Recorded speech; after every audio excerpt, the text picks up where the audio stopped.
45 minutes. Well, they probably did this, exactly what I'm doing, and they changed their name on it, right? So, hey, you know, it beats when my day and age, when you ask the college sorority, isn't there a drawer with, you know, papers in it or something? So this is what they're doing here. So Hanover College, I already know where Hanover College is. Anybody know? I don't know. Massachusetts. Okay, so here, the main goal of the study was to test something about chocolate and moods. So what if you were teaching science and you had your science class do something about, does chocolate really affect your mood? Well, again, your students could go right here and get something pretty darn easily.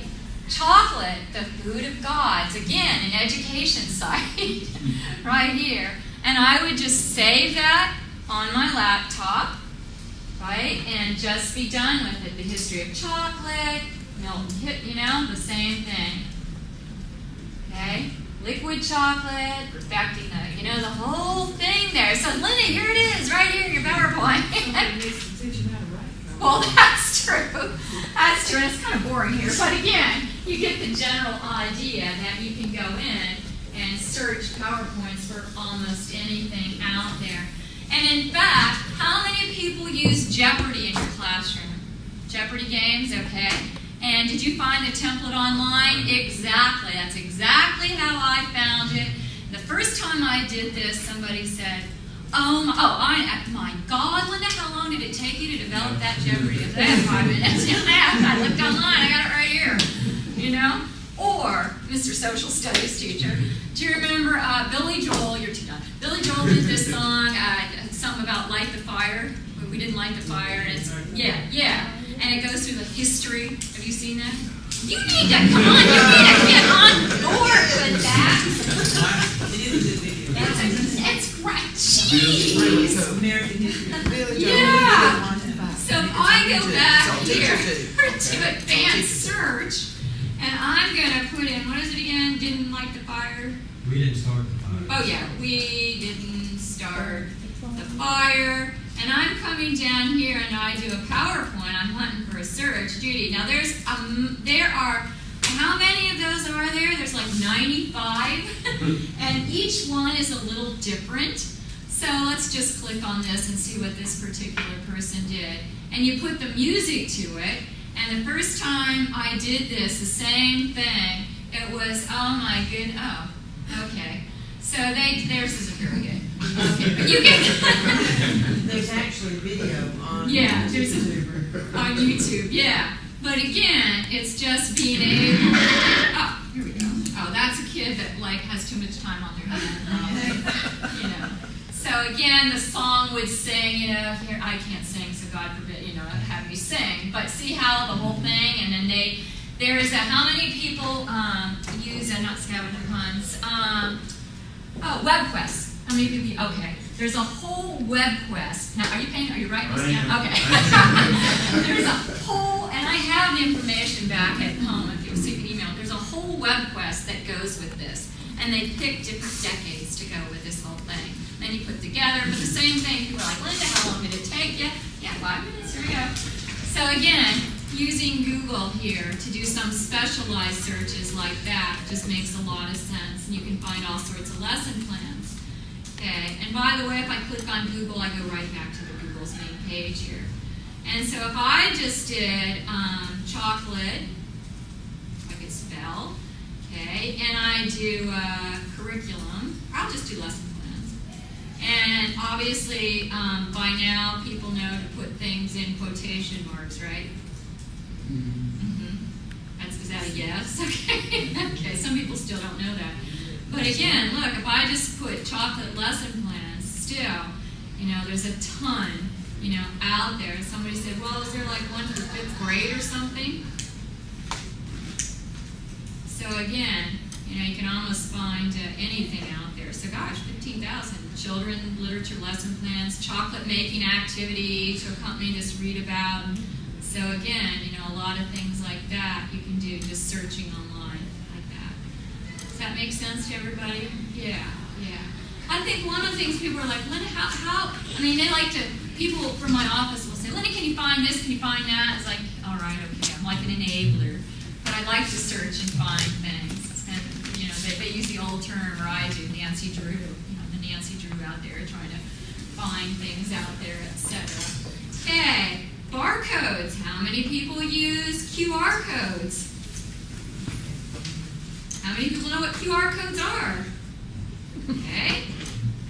I was flying last week, and you're going to notice this now, but in one of the Southwest magazines, there was an ad that had a little QR code down there. And Hallie, do you know what QR codes are? Yeah. And why don't you tell the class what they are? Probably a little bit. I know the basic concept. Well, tell us the basics. Well, I know my friend, he owned a screen printing shop, and Google sent him a letter saying, like, your area, you're the person, your website has been Googled the most, and they had the barcode, and he stuck it on his window, and then you can take a picture. You can take a picture and it reads it. Yeah, and then his website will pop up.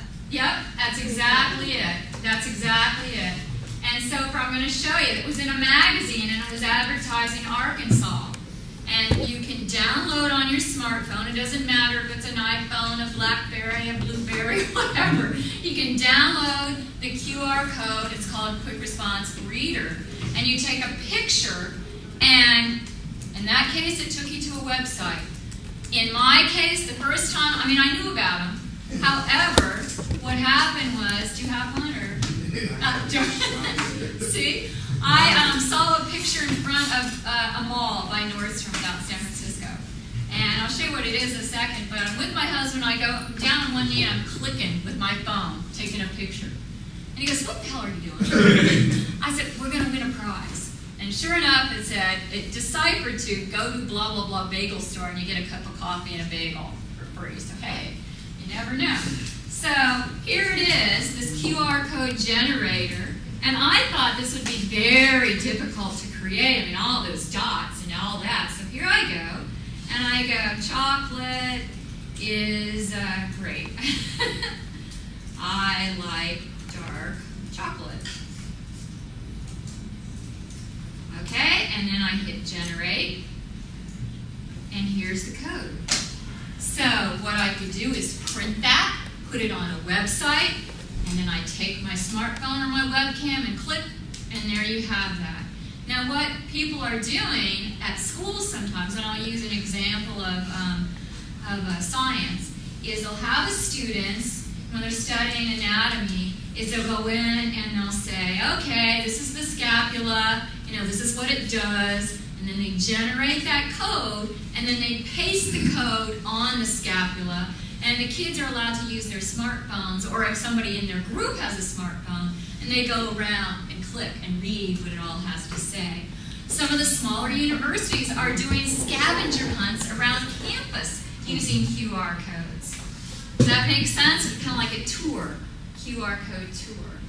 For instance, geocaching. How many people do geocaching? I love geocaching.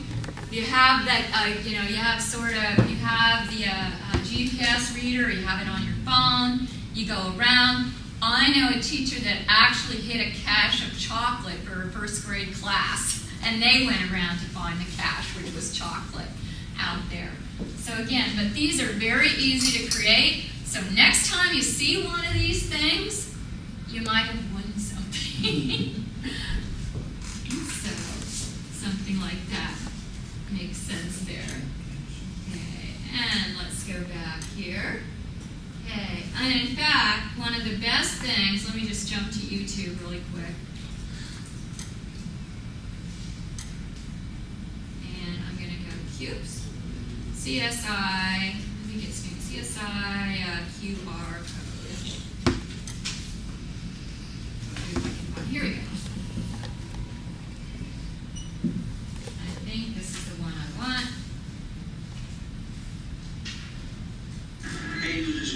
Background check on Kevin McBride, food handled clean. Just means if one of his guys did go with a little harder track down.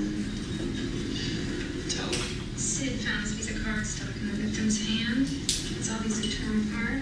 Look at this. The eye is It's a match to our Vic. The last thing Kevin McBride was holding was a picture of himself. Guess so.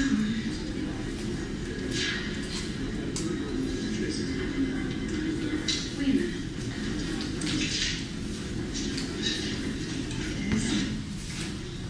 See, take a look at this. This pattern is just like what I found on the cardstock. It's a QR code, stands for quick response. Quick response to what? Well, you don't know until you scan something like my QR compatible cell phone. I takes you to a coffee company called Espresso Shock. It's clever. So the software on the phone converts the code into a web address. Right. It lets you jump from And printing. they did a good, exactly, they explained it really well, so if you ever need to explain what a QR code is, I mean, that actually is the best way, just that quick thing rather than like, oh, what's she talking about? Is that okay? Does that make sense to everybody? Yeah, just, whoops, what is that? Yeah, that just seems to make more sense to me, you know, showing something like that.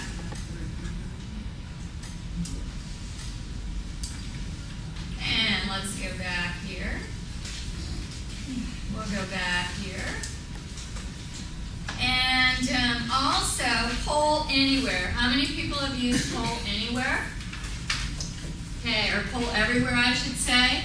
For instance, if we had more time, what I'd have you do, I'd set a poll up. And it's live audience polling, where I would set something up and I would say, you like dark chocolate or milk chocolate? And you would take your phone out or your laptop out and you would vote. Instead of having the response systems, the clickers in the classroom, you use your phones to vote. Okay, so something like that. So that works as well. When is this over? 10, like now? Okay, sorry. Okay.